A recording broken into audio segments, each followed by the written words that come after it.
Dios les bendiga, mis amados hermanos. Un saludo cordial para todos en este día de intercesión, de oración, de alabanza al Señor. Vamos a invocarle a Él con todo nuestro corazón. Y quiero iniciar este culto invitando al pueblo del Señor para que oremos en favor de un buen grupo de hermanos y de personas que nos han suscitado su oración. Vamos a orar por el hermano Luis Carlos, que está en su recuperación. Muy especialmente vamos a pedir a Dios que perfeccione la obra en su vida. También vamos a orar por Lady, una sobrina de nuestra hermana Adiela. También por su sobrino Esteban estamos orando. Vamos a orar por Aide Gallego, es hermana del hermano Cosme Gallego. También está en un momento difícil en su salud. Gracias al Señor por la salvación que ha llegado a ella. Y deseamos que Dios también obre en su favor. Vamos a orar también por Catalina y Salomé. Es una petición que nos hace la hermana Carmen, orar por estas personas que, han contraído allí en el país donde están viviendo la epidemia, y nos han solicitado orar por ellos. También vamos a orar por la hermana Genia Buitrago, una de las hermanas de la hermana Marta, de la hermana Nora, está también delicada de salud. Vamos a orar por esta familia, que el Señor opere maravillas en ellos. Vamos a orar por la hermana Alex, la hermana Liria, la hermana Luzmila. También hay que decir que hay que dar gracias a Dios cuando Dios opera maravillas, y damos gracias a Dios por la recuperación del hermano Omar y también de su esposa María Argenia. Realmente estamos contentos de que ya estén sanos en el nombre del Señor Jesucristo. Invocamos su nombre en favor del hermano Rodrigo Echavarría, del hermano Samuel, de sus hijos, también de la hermana Aurora.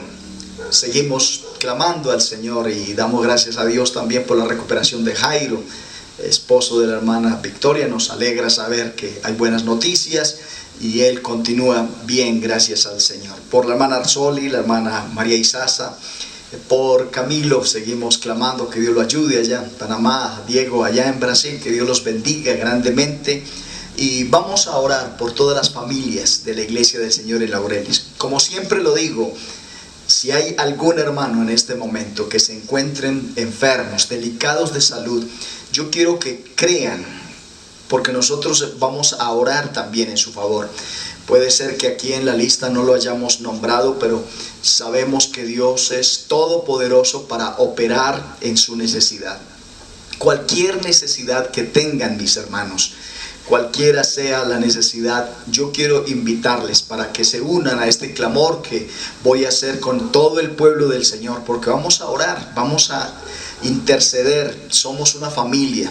Este culto es un culto dirigido por la Iglesia del Señor en Laureles, también pensando en esta preciosa familia de Laureles, y de manera que yo quiero rogarles ahora que pidamos al Señor libere sus promesas en favor de todos ustedes.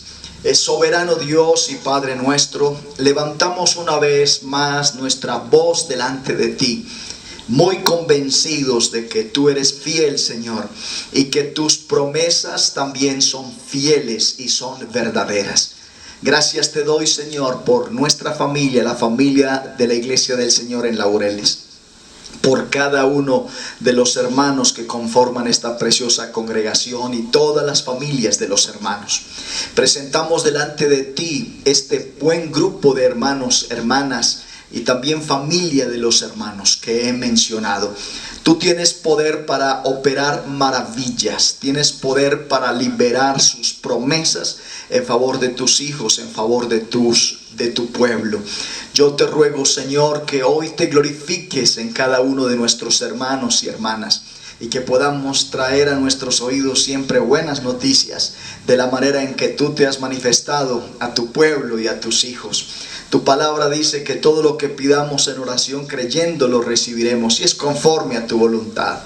Sabemos que tú eres nuestro Padre, que tú eres nuestro Señor, que tú eres Dios omnipotente, eres Dios omnisciente. No hay aquí barreras, no hay fronteras, no importa que no estemos allí reunidos con tu pueblo, tú puedes operar porque tú tienes una omnipresencia maravillosa allí en los hogares de los hermanos. Derrama de tu gloria, de tu poder. Yo ruego que envíes también el poder de tu Espíritu Santo en favor de nuestros hermanos, que podamos sentir ahora mismo el poder, la gloria tuya, no solamente operando en las necesidades de cada uno de tus hijos y cada una de estas peticiones que ha sido presentada, sino que el poder de tu Espíritu fluya ahora con poder, que sople sobre la vida de cada familia, y allí donde están se pueda sentir esa gloria maravillosa que hace posible que podamos en otro lenguaje poder adorarte y glorificarte. Yo te lo ruego ahora en el nombre del Señor Jesús, y permítenos que en las alabanzas podamos también sentir muy cerca, Señor, esa presencia maravillosa del Señor. Bendiciones para todos, qué alegría poder estar aquí con ustedes. Hemos pasado un rato increíble adorando a nuestro Padre Celestial, y para mí es un honor poder compartir con ustedes estas canciones que nacen en lo más profundo del corazón, y quisiera que en este tiempo aprovecharas para que cerraras tus ojos. Hay momentos donde no sabemos exactamente qué es lo que Dios quiere hacer en nuestras vidas, y es precisamente en ese tiempo de soledad, en ese tiempo de silencio, donde estoy segura que vamos a encontrar grandes respuestas. Así que acompáñame con esta canción. Esta canción se llama Llévame. Precisamente nace en un tiempo de mucho silencio, de no saber cuál era ese propósito que Dios tenía conmigo, y nació esta canción. Así que espero que pueda inspirar tu vida. Cierra tus ojos, medita en ella, y que sea Dios hablando y tocando tu corazón.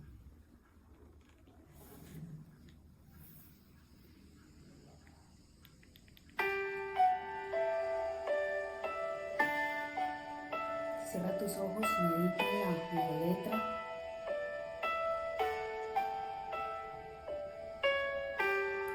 Me hiciste escapar a un lugar que no conocía.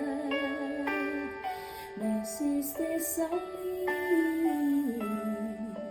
de mi comodidad.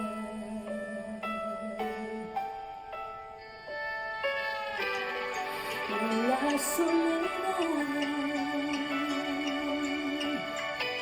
encontré tu compañía, y fue que entendí tu divino plan. Inevitablemente me enamoré, inevitablemente me enamoré.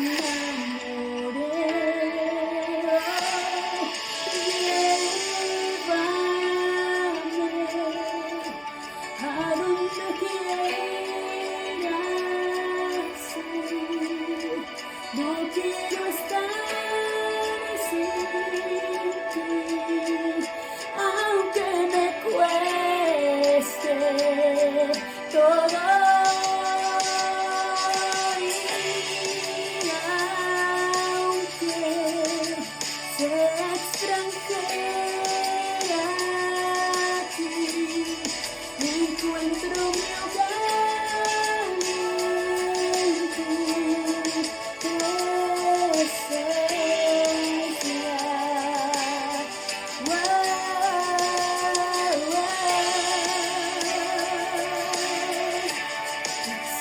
No existe un mejor lugar, no existe un mejor refugio que poder conectarnos con Él en esa intimidad y en su presencia. Te invito para que lo hagas en este momento. Sí, Señor. Llévame, Señor, donde tú me guíes con tu voz. Seguiré feliz tu dirección, si tú vas conmigo. llévame.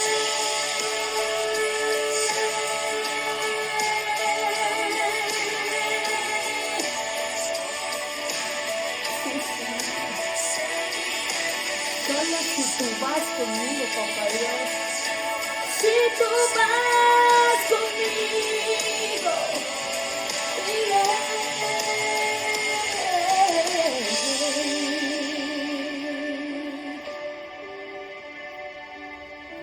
si tú vas, yo iré. Jesús, oh Jesús, oh Jesús. Llévame, Jesús, a donde tú quieras, papá, donde tú me guíes con tu voz. Seguiré feliz tu dirección, si tú vas conmigo.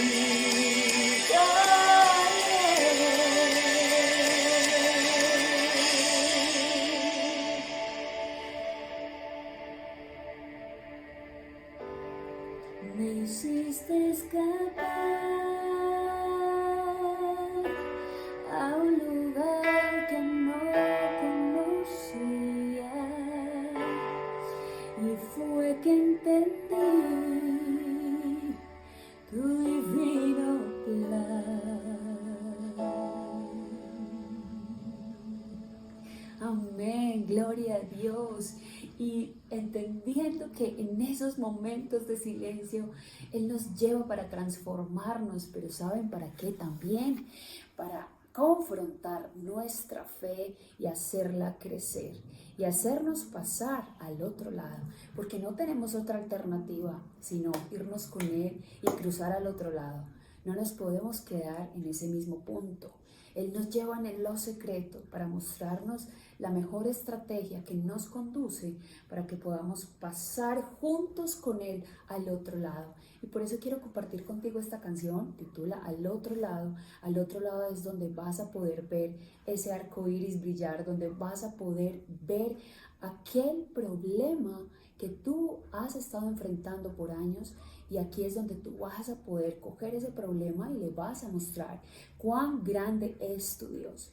Pero solo se necesita algo muy importante. ¿Qué es lo que más le agrada a nuestro Dios? Nada mueve más la mano de Dios que la fe, aquella fe que hace mover montañas. Y por eso vamos juntos a cantar esta canción Al otro lado. Vamos con las palmas. Tan abrumado por los golpes que la vida te dejó, paralizado por temor de volver a fallar. Basta ya, que en tu barca Cristo está. Ponte en pie y verás que Él es fiel. ¡Wow! Y al otro lado de la tempestad, el arco iris tú podrás mirar. Levántate, caminante, su poder tú podrás ver. No es el final, hay mucho más allá. ¡Wow! Arriba con las palmas. Desde nuestra casa de Vale.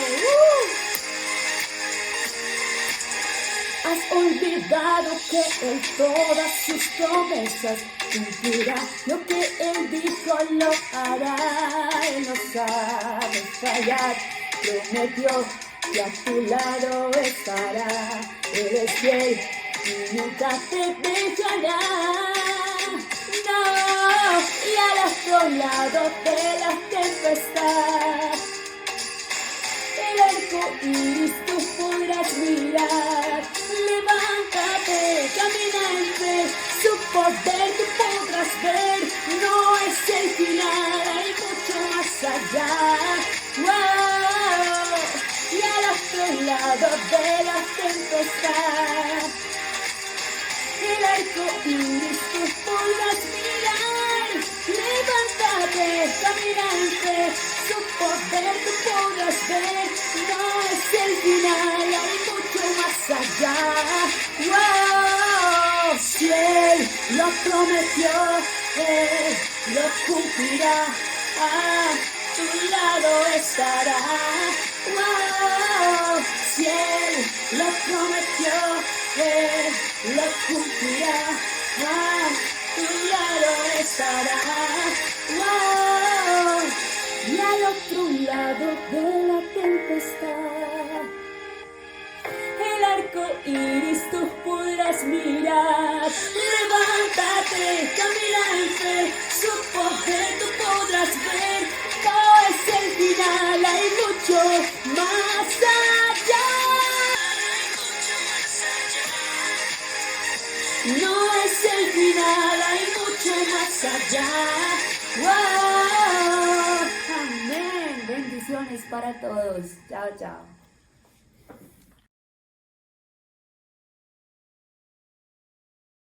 Bien, hermanos, quiero invitarles ahora a meditar en la palabra del Señor bajo el tema Viva como hijo de luz. Nosotros somos hijos de luz y por consiguiente estamos llamados básicamente a que nuestra vida sea un testimonio de lo que somos. Y para esto vamos a basar el mensaje en la primera epístola a los Tesalonicenses, el capítulo 5 del verso 1 al 11. Permítame entonces ir desarrollando esta temática y mirando estos pasajes de la palabra del Señor a los cuales nos vamos a referir en esta hora. Quiero pues decirles que el propósito del apóstol Pablo es animar a los creyentes a vivir una vida santa en medio del mundo. Y él, a través de este pasaje, hace un contraste o varios contrastes de lo que somos los creyentes y de lo que son los incrédulos. Quiero recordarles que cuando Cristo venga en el aire, nosotros seremos arrebatados juntamente con Él. Y luego nosotros, dice la palabra del Señor, los que vivimos, los que hayamos quedado, seremos arrebatados juntamente con ellos, o sea, con los muertos que han resucitado, en las nubes, para recibir al Señor en el aire. Y hay una palabra muy bonita, muy especial. Y así estaremos siempre con el Señor. Pero nunca, o es decir, para nunca más estar separados. Así que existe una gran diferencia entre nosotros los hijos de Dios, los que estamos esperando al Señor y los que no han puesto su fe en Jesucristo. El apóstol Pablo dice que hay unos que tienen esperanza, pero hay otros que no la tienen. Y él aquí hace esos contrastes y nos define a nosotros la importancia que tiene de que nosotros nos sigamos estableciendo dentro de esto que es nuestra identidad como hijos de Dios. El primer contraste lo encontramos en los primeros dos versículos, donde el apóstol habla del conocimiento y de la ignorancia.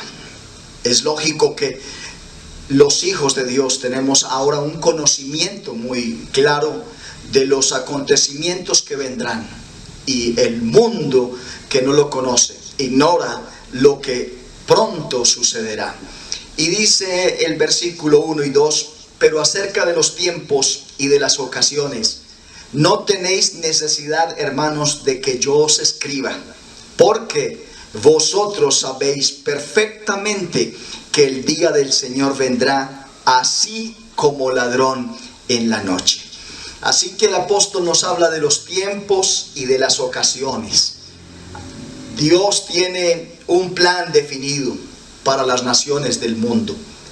Allí en el libro de los Hechos, en el capítulo 17, verso 26, el apóstol nos está diciendo: y de una sangre ha hecho todo el linaje de los hombres para que habiten sobre toda la faz de la tierra, y les ha prefijado el orden de los tiempos y los límites de su habitación. De manera que Dios ha ordenado tiempos y ocasiones para las naciones de la tierra. Y en particular para el pueblo de Israel, que como está registrado en la palabra del Señor, culminará con un terrible día, el día del Señor. Así que el Dios que esta noche está con nosotros quiere advertirnos seriamente a los hijos de Dios de la necesidad de mantenernos fieles, de mantenernos santos, de mantenernos en una vida muy sobria, una vida bien despierta, porque los acontecimientos realmente nos dicen con claridad que el Señor viene pronto. Así que el día del Señor es el tiempo en el cual Dios juzgará al mundo y castigará a las naciones. Al mismo tiempo Dios preparará a Israel para la venida de Cristo y especialmente para Cristo establecer su reino. Este gran periodo está claramente registrado en la Biblia por los profetas. Por ejemplo, Amós nos dice en el capítulo 5: ay de los que desean el día de Jehová. ¿Para qué queréis ese día de Jehová? Será de tinieblas y no de luz, como el que huye de delante del león y se encuentra con el oso, o como si entrara en casa y apoyara su mano en la pared y le muerde una culebra.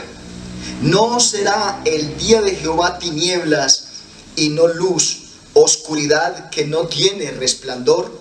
Es lo que nos dice el profeta Amós. Joel dice que será día de tinieblas y de oscuridad, día de nube y de sombra. El profeta Sofonías nos dice: cercano está el día grande de Jehová, cercano y muy próximo. Es amarga la voz del día de Jehová. Gritará allí el valiente. Día de ira aquel día, día de angustia y de aprieto, día de alboroto y de asolamiento, día de tiniebla y de oscuridad, día de nublado y de entenebrecimiento. Y termina diciendo: ni su plata ni su oro podrá librarlos en el día de la ira de Jehová, pues toda la tierra será consumida con el fuego de su celo. Así que el profeta Isaías lo declara también: la altivez del hombre será abatida y la soberbia de los hombres será humillada, y solo Jehová será exaltado en aquel día. Un término que se usa también en la palabra del Señor para declarar y describir ese día, dicho por Jeremías en el capítulo 30 y verso 7: ah, cuán grande es aquel día, tanto que no hay semejante a él, tiempo de angustia para Jacob, pero de ella la palabra del Señor nos dice: será librado. Así que muchos estudiosos también de la palabra del Señor están llamando ese día la tribulación, y señalan entonces desde el capítulo 6 hasta el verso 19 de Apocalipsis cómo la Escritura describe todo ese evento llamado el día del Señor, un día terrible para el mundo de aquel entonces. Y el apóstol nos está hablando entonces de que hay unos tiempos establecidos por el Señor, y los hijos de Dios tenemos el conocimiento de que efectivamente el Señor vendrá, y que luego de que su pueblo haya sido levantado, entonces el mundo tendrá que establecerse sobre un día, el día terrible del Señor. Y el apóstol nos está diciendo que el Señor vendrá como ladrón en la noche. Él usó este cuadro muchas veces, Jesucristo lo hizo. Velad pues, porque no sabéis a qué hora ha de venir vuestro Señor. Pero sabed esto, que si el padre de familia supiese a qué hora el ladrón habría de venir, velaría y no dejaría minar su casa. Por tanto también vosotros, dice el Señor, estad preparados, porque el Hijo del Hombre vendrá a la hora que no penséis. Allí el libro de Apocalipsis a una de las iglesias le está diciendo: acuérdate pues de lo que has recibido y oído, y guárdalo y arrepiéntete. Pues si no velas, vendré sobre ti como ladrón, y no sabrás a qué hora vendré sobre ti. He aquí, yo vengo como ladrón. Bienaventurado el que vela y guarda sus ropas, para que no ande desnudo y vean su vergüenza. Así que Pablo, ya en esta epístola, porque estamos en el capítulo 5, en los capítulos anteriores había hablado acerca de la venida de nuestro Señor Jesucristo por su iglesia, como lo registra el capítulo 4 desde el verso 13 al 18, donde está hablando acerca de cómo será el arrebatamiento de su iglesia. Y les había dicho también el apóstol a la iglesia en Tesalónica que habría un periodo intenso de sufrimiento y tribulación sobre la tierra después de su arrebatamiento. Y él aquí nos está diciendo que él puede venir a cualquier hora, y con este evento seguro va a comenzar también ese otro gran evento que es el día del Señor. De manera que hay un primer contraste. Nosotros sabemos lo que viene. El mundo ignora el juicio de Dios que vendrá sobre ellos si no aceptan a Jesucristo como su Salvador personal ahora. En segundo lugar, hay un contraste entre expectación y sorpresa.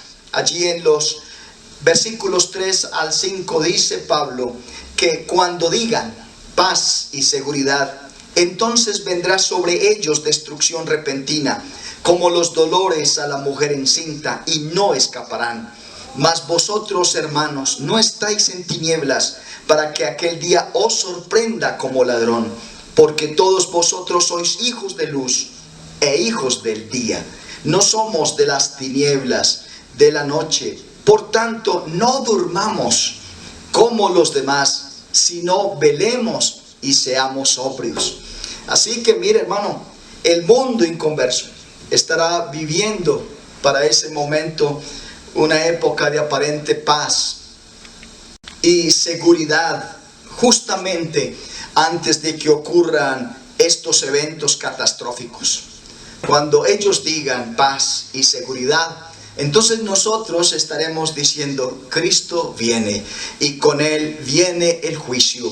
El mundo será tomado entonces por sorpresa, porque los hombres no oirán la palabra de Dios ni obedecerán sus advertencias. Dios les advirtió que el diluvio vendría. Sin embargo, solo 8 personas creyeron y fueron salvas, de acuerdo a lo que dice el apóstol Pedro. Lot advirtió a su familia que la ciudad sería destruida, pero no le escucharon. Cristo advirtió a su generación que Jerusalén sería destruida, y esta advertencia ayudó a unos creyentes a escapar, pero muchos, de acuerdo a los registros históricos, perecieron. Cristo usó el diluvio y la caída de Sodoma y Gomorra como ejemplos. Los de aquellos días estaban ocupados en las actividades normales de la vida, comiendo, bebiendo y casándose, sin considerar que el juicio pronto habría de llegar. Así que quiero que sepas, mis hermanos y amigos, que ninguna señal tiene que cumplirse antes de que Cristo venga por la iglesia. Los creyentes son hijos de luz y por eso no andan a oscuras en lo que se refiere a los eventos futuros. Nosotros no estamos en tinieblas frente a lo que viene. Estamos bien advertidos por la palabra del Señor. Los no creyentes ya sabemos que siempre se están mofando de este mensaje de la venida del Señor. Y el apóstol Pedro en su tiempo dijo, sabiendo primero esto, que en los postreros días vendrán burladores, andando según sus propias concupiscencias y diciendo, ¿dónde está la promesa del advenimiento? Porque siempre han habido quienes se han burlado de estas verdades de la palabra del Señor. Es verdad que han pasado casi 20 siglos desde que nuestro Señor dio la promesa de su venida y realmente aún no ha venido. Pero esto no quiere decir que Dios no cumpla con sus promesas. Simplemente significa que el Señor no sigue nuestro calendario. El Señor no está en nuestros tiempos. Él tiene su tiempo, Él tiene su historia, su propia historia. Y para con el Señor, dice Pedro, un día son como 1000 años y 1000 años son como un día. Pablo entonces comparó el juicio venidero a los dolores a la mujer encinta. Y aquí lo está diciendo en el versículo 3. El profeta Isaías usó este mismo simbolismo al describir la venida del día del Señor. Y Cristo se refirió a los primeros años del día del Señor como el principio de dolores, registrado allá en el capítulo 24 del Evangelio de San Mateo. ¿Qué nos quiso enseñar Isaías? ¿Qué nos quiso enseñar Cristo? ¿Qué nos quiso enseñar el apóstol Pablo?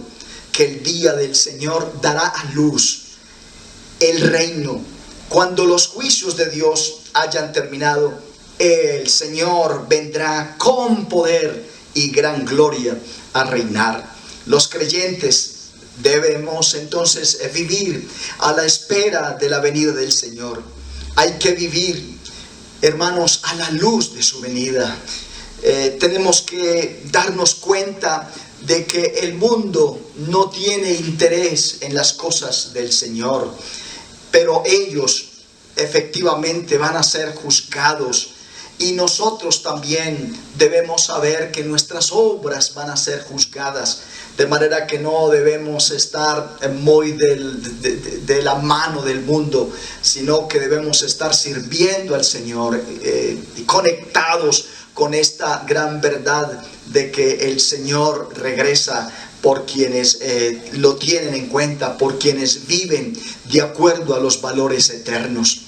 Hay entonces una diferencia entre estar preparados para ir al cielo y estar preparados para recibir al Señor. Todo aquel que ha confiado sinceramente en Cristo como su Salvador, naturalmente está preparado para ir al cielo. El sacrificio de Cristo sobre la cruz lo garantiza, pero estar preparado para comparecer ante el Señor es otra cosa. Y por eso las Escrituras nos están mencionando que todos nosotros, los hijos de Dios, vamos a comparecer ante el tribunal de Cristo para dar cuenta también de nuestras obras. Y nos indica entonces que hay creyentes que inclusive, dice Juan, van a sentir vergüenza. Y ahora, hijos, permaneced en Él para que cuando se manifieste tengamos confianza, para que en su venida no nos alejemos de Él avergonzados.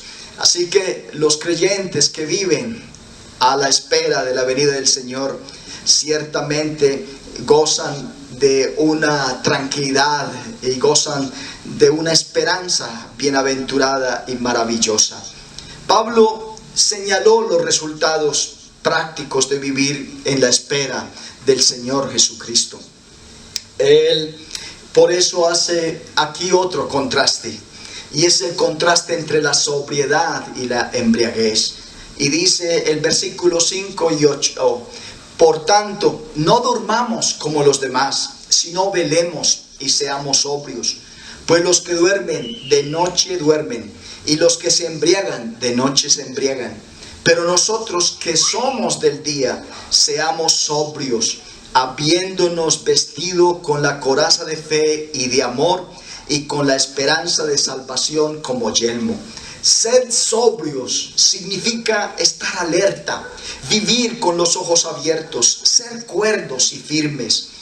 Aquí el apóstol describe dos tipos de personas: los ebrios, es decir, los que duermen, los borrachos, los que duermen, mientras que él habla de otro grupo, de los que están despiertos, de los que están alerta.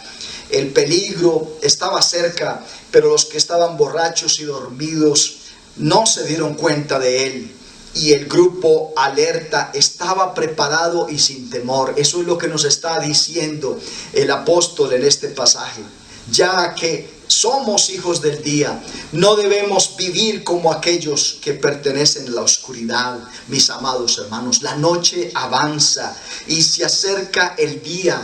Desechemos pues las obras de las tinieblas y vistamos las armas de la luz. Andemos como de día. Esa es la invitación hoy, mis hermanos. Honestamente, no en glotonerías y borracheras, no en lujurias y lascivias, no en contiendas y envidias.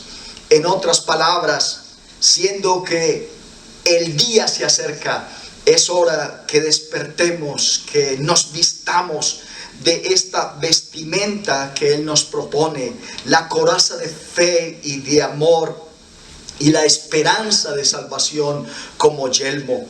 Solo las armas de la luz, como lo dice Romanos, nos protegerá adecuadamente en estos últimos días antes de que venga nuestro Señor. Hermanos, los creyentes sobrios poseen una calma, una perspectiva razonable de la vida. No es ni indiferente, ni frustrado, ni temeroso el hombre que vive esa vida de vigilia, de estar a la espera del Señor. Oye noticias y oímos noticias trágicas del día. Sin embargo, nosotros no nos atemorizamos. Experimentamos las dificultades de la vida, pero no nos damos por vencidos.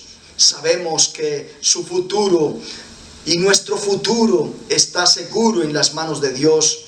Así que vive cada día diligente, calmada y obedientemente. Esa es la vida de los hombres que andan de día, los hombres que son de luz. La perspectiva que uno tiene, mi amado hermano, de la vida determina el resultado que se obtiene. Y cuando esta perspectiva mira hacia lo alto, un buen resultado está asegurado. Pero la gente incrédula tristemente no está alerta. Más bien son como los hombres que se embriagan, viviendo y gozando de su paraíso ficticio y de una seguridad falsa. Y la espada de la ira de Dios cuelga sobre el mundo. Sin embargo, la gente vive su vida pecaminosa y vacía sin pensar en las cosas eternas. De manera que la fe y el amor son como la coraza que cubre el corazón. La fe hacia Dios y el amor naturalmente hacia el pueblo de Dios. La esperanza, dice Pablo, es el yelmo que protege la mente. Los no salvos fijan sus mentes en las cosas del mundo, mientras que los creyentes dedicados fijan su atención en las cosas de arriba, como lo dice el apóstol Pablo a los Colosenses en el capítulo 3. Los creyentes entonces tenemos la esperanza de salvación. Aleluya. No significa que la esperanza de que algún día vamos a ser salvos. Un hombre puede saber hoy que es salvo y que irá al cielo, pero sabía que los creyentes, Pablo sabía que los creyentes en Tesalónica eran salvos y estaban seguros de que él juntamente con ellos recibirían a Cristo en el aire. La persona que confiadamente dice yo sé que soy salva, no está manifestando un orgullo simplemente vacío, sino está demostrando su fe en la palabra de Dios, está demostrando su identidad. Cuando yo digo que soy salvo, es porque mi vida está firmemente establecida en lo que el Señor hizo por mí y en lo que dice la palabra del Señor. De ahí que la primera carta de Juan fue escrita para ayudarnos a saber que somos salvos. Y dice el capítulo 5, si recibimos el testimonio de los hombres, mayor es el testimonio de Dios, porque este es el testimonio con que Dios ha testificado acerca de su Hijo. El que cree en el Hijo de Dios tiene testimonio en sí mismo. El que no cree a Dios le ha hecho mentiroso, porque no ha creído en el testimonio que Dios ha dado acerca de su Hijo. Y este es el testimonio que Dios nos ha dado, vida eterna. Y esta vida está en su Hijo. El que tiene al Hijo tiene la vida. El que no tiene al Hijo de Dios no tiene la vida. Estas cosas os he escrito a vosotros que creéis en el nombre del Hijo de Dios, para que sepáis que tenéis vida eterna y para que creáis en el nombre del Hijo de Dios. Así que la esperanza de la salvación significa la esperanza que la salvación nos da. Es la esperanza que la salvación nos da. Somos salvos y tenemos añadido a esa vida de salvación muchas cosas. La salvación tiene que ver con el pasado. Hemos sido salvos de la culpa y de la paga del pecado. Hablamos del presente, estamos siendo salvos del poder y de la contaminación del pecado ahora mismo, y en el futuro seremos salvos de la presencia del pecado, porque ciertamente nosotros ya estaremos completamente libres de él. La esperanza bienaventurada de la venida de nuestro Señor es la esperanza de salvación que nosotros tenemos. Las personas que no son salvas, dice Pablo, no tienen esperanza. Esto explica por qué ellos viven, y como dice Hechos, comamos y bebamos, que mañana moriremos, porque no tienen el conocimiento de lo que les espera este mundo. La gente en estos días siente estos momentos como fuertes, pero realmente esto no es nada a lo que vendrá sobre el mundo, y por eso lo mejor es estar preparados y lo mejor es estar agradecidos con el Señor. Y hoy más que nunca los creyentes debemos estar firmes, bien parados en esa fe que hemos recibido de nuestro Señor Jesucristo. Aquí el apóstol describe el dormir, pero este dormir es la actitud del mundo perdido. Dormir en este pasaje no significa morir como en otros pasajes de la Biblia, sino la indiferencia moral y la falta de interés del mundo en las cosas espirituales. Y en cuanto se refiere a la venida del Señor, todos debemos ser madrugadores, despiertos, alertas, sobrios, preparados para el amanecer de ese día maravilloso. Naturalmente, para la multitud que se goza en su embriaguez, la venida de Jesucristo significará el fin de la luz y el principio de la oscuridad eterna. Oh, qué triste y lamentable es reconocer que muy pronto muchos tendrán que lamentar. El cuarto contraste que el apóstol hace, y el último de este capítulo 5, es salvación y juicio. Y dice el versículo 9 al 11, porque no nos ha puesto Dios para ira, sino para alcanzar salvación por medio de nuestro Señor Jesucristo, quien murió por nosotros, para que ya sea que velemos o que durmamos, vivamos juntamente con Él. Por lo cual animaos unos a otros y edificaos unos a otros, así como lo hacéis. Los creyentes, de manera, no tenemos por qué temer el juicio futuro, porque no es parte del plan de Dios para nosotros. El día del Señor es periodo horrendo de juicio sobre la tierra, pero no para los hijos del Señor. Y dice en Primera de Tesalonicenses capítulo 1 verso 9 y 10, porque ellos mismos cuentan de nosotros la manera en que nos recibisteis y cómo os convertisteis de los ídolos a Dios, para servir al Dios vivo y verdadero, y esperar de los cielos a su Hijo, el cual resucitó de los muertos, a Jesús, quien nos libra, óigalo bien, de la ira venidera. Porque no nos ha puesto Dios, mis hermanos, para ira, sino para alcanzar salvación por medio de nuestro Señor Jesucristo. Los creyentes siempre hemos pasado por tribulaciones, ya que es parte de la vida nuestra, pero no pasaremos por la tribulación que ha de venir sobre el mundo perdido. La iglesia será arrebatada. La iglesia será llevada al cielo antes del periodo de la tribulación, ¿Y cuáles son las razones? Primero, el hecho de lo que es la naturaleza propia de la iglesia. Nosotros somos el cuerpo de Cristo. Jesús es la cabeza de esta iglesia. Y cuando Cristo murió por nuestros pecados en la cruz, llevó nuestro castigo que merecían también nuestros pecados, y ha prometido que la ira de Dios nunca caería sobre nosotros. El día del Señor es la ira, es el día de la ira de Dios. La segunda razón es que la naturaleza de la tribulación. Este es un periodo en que Dios juzgará a las naciones gentiles y también purificará a Israel y lo preparará para la venida del Mesías. Y los habitantes de la tierra sufrirán la ira de Dios, como lo dice el libro de Apocalipsis. Pero no así aquellos cuya ciudadanía está en los cielos.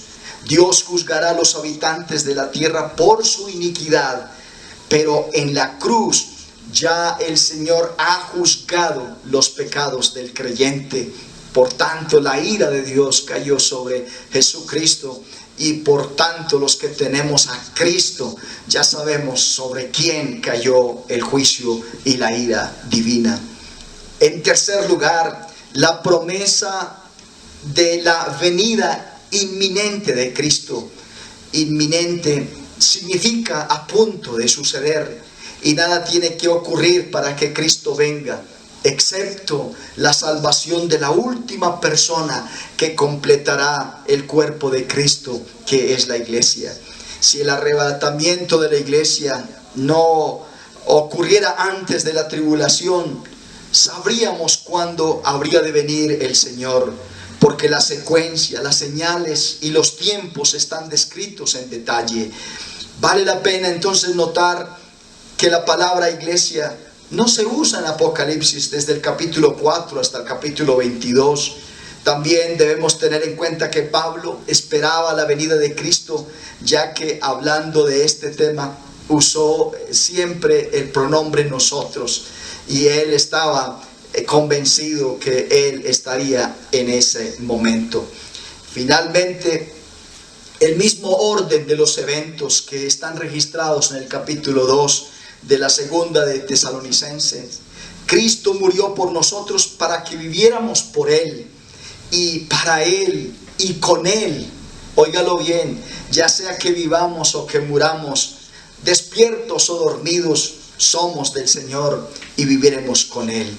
El hecho de que nos reuniéramos con nuestros amados y que estaremos siempre con el Señor es una fuente de aliento, mis amados hermanos. En primera de Tesalonicenses capítulo 4 verso 18 lo está diciendo con suma claridad. Y el hecho de que no recibiremos o sufriremos la ira de Dios durante el día del Señor es otra fuente de ánimo.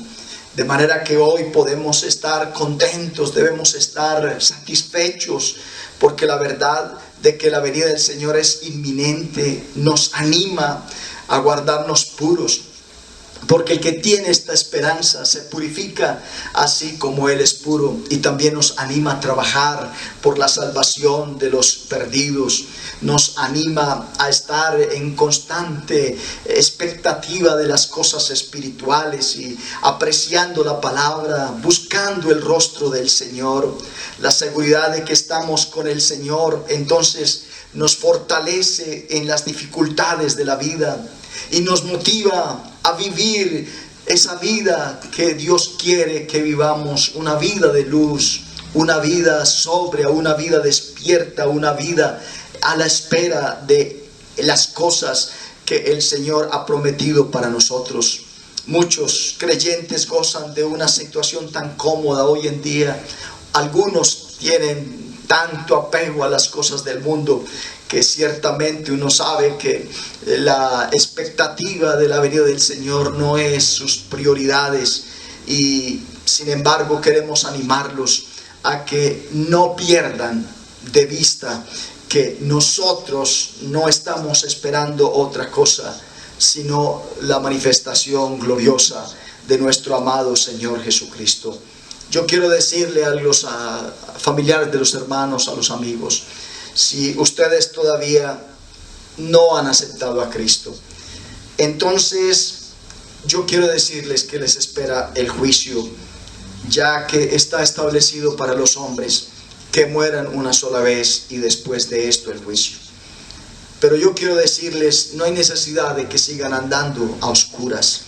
Hoy, a través de esta palabra, puede recibir luz en su vida, luz en su corazón, y poder definitivamente recibir al Señor Jesucristo como su único y suficiente Salvador.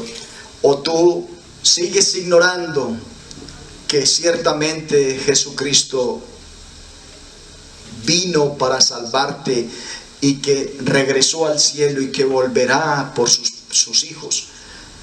O ciertamente establecerás una vida ciertamente de un hombre y de una mujer que reconoce que no vale la pena vivir en tinieblas, sino vivir para el Señor.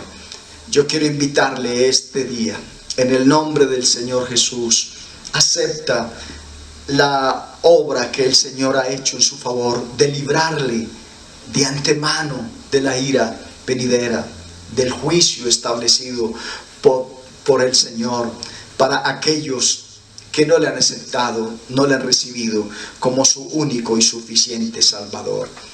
Hermanos, levantémonos todos los días con la firme convicción de vivir para el Señor, de amarlo, de entregarnos por completo a Él.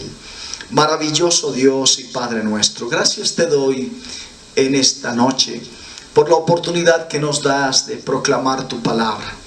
Y gracias, Señor, por revelarnos a través de ella con mucha claridad que nosotros, el pueblo del Señor, estamos muy prontos a ver manifestada esa promesa maravillosa de tu regreso. Ayúdanos, Señor, a vivir establecidos en tu palabra, a vivir una vida de santidad, una vida verdaderamente entregada a ti y al servicio tuyo. En el nombre de Jesús. Amén. A todos los hermanos deseamos que la bendición de Dios sea enriqueciéndoles y añadiéndoles cada momento y cada día bendiciones. Que el Señor los ayude siempre, es mi anhelo.